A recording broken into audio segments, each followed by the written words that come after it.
I'm certain you'll never forget that. If you ran over a little puppy, you'll never forget that. It'll bother you for the rest of your life. You can remember the place and time. In 1944, just before my regiment went into major combat, I was asked to lead a patrol. And lo and behold, on the next hill, I see this German. He's squatting. Well, you know what you do when you squat.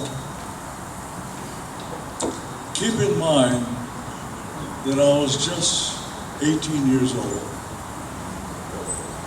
I was a Sunday school teacher when I left Hawaii. I sang in the church choir. I believed in the 10 Commandments. I still do. And so I see this German there. And I told the fellows with me, that's mine. Just like I'm hunting a deer or pig or something like that. That's mine. And so they all lied down on the grass. I set my sights. One shot. And I still remember, and it haunts me. I was proud. I was happy. And the buddies all came up to me and pat me on the back. Terrific, Dan, terrific. Here I just killed a human being. It was not a puppy. It was a human being. Well, as you know, they gave me a field commission when I became 20. As my company commander said, the major reason we're giving you this, you're good at killing. You know, that's a terrible thing to have people say about you. Well, about halfway through my service on the battlefield, we came across a farmhouse, and there was a machine gun on the second floor, firing at us, wounded a couple of guys. So I got the bazooka man to come up. I said, give me the bazooka. Shot something through the window, and we rushed into the room. There were 3 Germans. 2 were dead. 1 had leg troubles. And he started speaking German, Kamerad, Kamerad. I didn't understand German. He was trying to tell me something.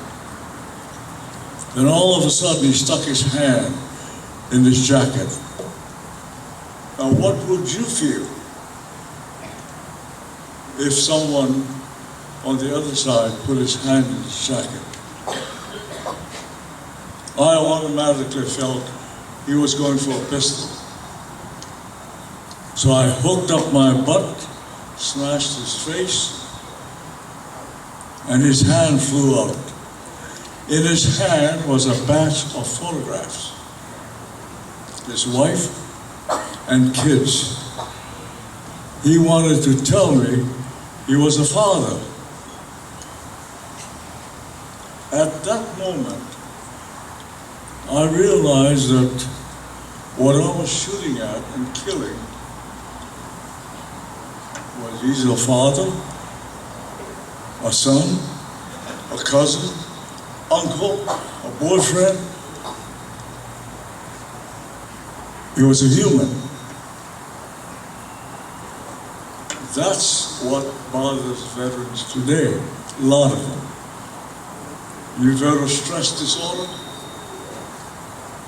How would you like to spend almost every night when the average American might be counting sheep you count dead veterans. Well, Maisie knows that. Colleen knows that. Tulsi knows that. Daniel Inouye knows that. They know what's bothering us. It's not physical. We smile, we laugh, everything is fine. But deep in our hearts, there's this concern. Yes, when a man volunteers to stand in harm's way, when a woman volunteers and leaves her child at home and goes up to the front and stands in harm's way for us, nothing is too good.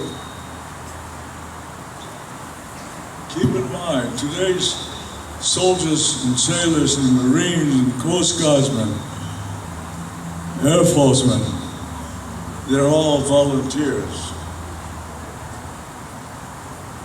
They didn't have to go in. They're all volunteers. It's a big difference. Just less than 1% of us are protecting the 99%.